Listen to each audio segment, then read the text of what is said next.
राधे राधे। तो क्या आप छोटी छोटी बातों को लेके परेशान हो जाते हैं? क्या आप उन परिस्थितियों में भी चिंतित हो जाते हैं जिनका नियंत्रण आप नहीं कर सकते? परिणाम भविष्य में आपको पछतावा होगा और समय की बर्बादी होगी। श्री कृष्ण कहकर गए हैं कि इस जीवन के रण में खुद ही अर्जुन बन, खुद ही कृष्ण बन, खुद ही अपना सारथी बन और खुद ही अपने रण को जीत के दिखा। बहुत बार हमारे मन में आता है कि ये परिस्थितियां क्यों, ये दुख क्यों? अगर ये प्रश्न आपके मन में है तो मेरी आज की कहानी आपके इन प्रश्नों का उत्तर दे सकती है। कहानी बहुत सरल है लेकिन अर्थ बहुत गहरा है। इस कहानी को सुनने के बाद में मेरे मन में परिस्थितियों से लड़ने की ताकत आ गई और दुख तो जैसे गायब हो गया। तो अब तो ये कहानी सुननी बनती है क्योंकि दुख तो सबको भगाना है ना? तो कहानी शुरू करो। तो होता यह है कि एक आदमी अपने जीवन से बहुत परेशान है, बहुत दुखी है। वो समझ ही नहीं पा रहा है कि बार बार दुख और परेशानियां क्यों मुझे घेर लेती हैं। वो इस सत्य को जानने के लिए निकल जाता है खोज में। अब खोजते खोजते खोजते वो रेगिस्तान में पहुंच जाता है जहाँ पे बहुत लू चल रही है, रात भी हो गई है और कोई ठिकाना नहीं है उसके रहने का। उसको समझ ही नहीं आ रहा है कि मैं जाऊं तो जाऊं कहाँ। दूर उसे एक रोशनी दिखती है। वो सोचता है कि वहां जाके मैं प्रार्थना करूंगा तो आज की रात तो रह सकता हूँ। अब वो चलते चलते चलते वहां पहुंचता है तो देखता है एक बहुत बड़ी हवेली है। वो चौकीदार को समझाता है अपनी बात। वो चौकीदार समझ जाता है और कहता है कि तुम यहाँ रह सकते हो लेकिन तुम्हें मेरा एक काम करना पड़ेगा। वो कहता है क्या? कहता है मेरे पास कुछ ऊँट हैं, उन्हें रात में तुम सुला दो और मैं तुम्हारी भी खाट वहीं लगवा दूंगा और तुम आराम से सो जाना। उसको लगता है कि ठीक है, ऊँटों को सुलाना कौन सी बड़ी बात है, मैं सुला दूंगा। अब वो जो चौकीदार था वो सुबह उठकर आता है और पूछता है हाँ भाई तुम्हारी नींद अच्छी रही?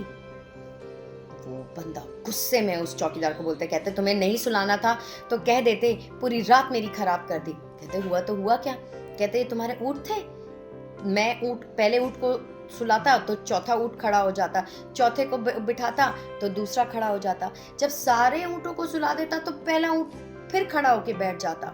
ये पूरी रात चलता रहा और मैं बिल्कुल नहीं सो पाया और मैं क्या करूं? तो चौकीदार बहुत जोर से हंसने लगा। उसने कहा हमारा जीवन भी तो ऐसे ही है। हमें लगता है कि एक दुख आया और इस दुख को हमने निकाला, अब वो दुख नहीं आएगा। फिर दूसरा दुख आ जाता है, फिर कोई चौथा दुख आ जाता है, फिर हम चौथे तीसरे को ठीक करते हैं कि पहला वाला जो दुख था वो फिर आ जाता है। ये एक चक्र है, ये कभी खत्म नहीं होगा। कभी आप पहले ऊँट को सुलाओगे तो 10वां ऊँट उठ जाएगा और 10वें ऊँट को चुप कराओगे तो 5वां खड़ा हो जाएगा, क्योंकि यही जीवन का सत्य है। श्री कृष्ण कहकर गए हैं कि जब भी तुम्हें जरूरत पड़े खुद अर्जुन बनो, खुद कृष्ण बनो, खुद अपना सारथी बनो और खुद इस रण को जीत के दिखाओ। इस कहानी का मतलब क्या कहता है कि जीवन में कठिनाइयां तो आएंगी ही आएंगी। आपको बहुत बार आपका टेस्ट लेने के लिए आएंगी, लेकिन आपको क्या करना है? अपने सोच और विचार को अलग रखकर सिर्फ और सिर्फ उस जीवन में देखना है कि ये दुख मेरे पास में आया है तो मुझे कुछ सिखाने के लिए आया है। मैंने इस कहानी से क्या सीखा? बहुत बार ऐसी परिस्थितियां आती हैं जो आपके नियंत्रण में नहीं होती हैं, आपके काबू में नहीं हो सकती वो बहुत सारी चीज़ें, कि मैं चाहूँ कि मैं सारा सुख पा पाऊँ या मैं चाहूँ तो मैं सब कुछ मुझे वो मिल जाए जो मेरी इच्छा है।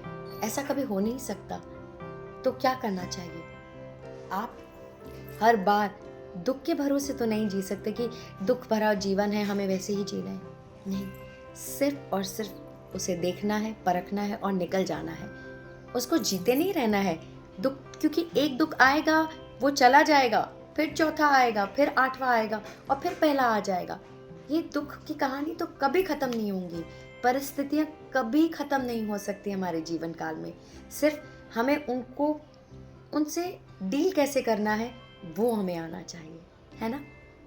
मुझे तो ये कहानी बहुत अच्छी लगी। आपको कैसी लगी मुझे ज़रूर बताएं। धन्यवाद। जय हिंद।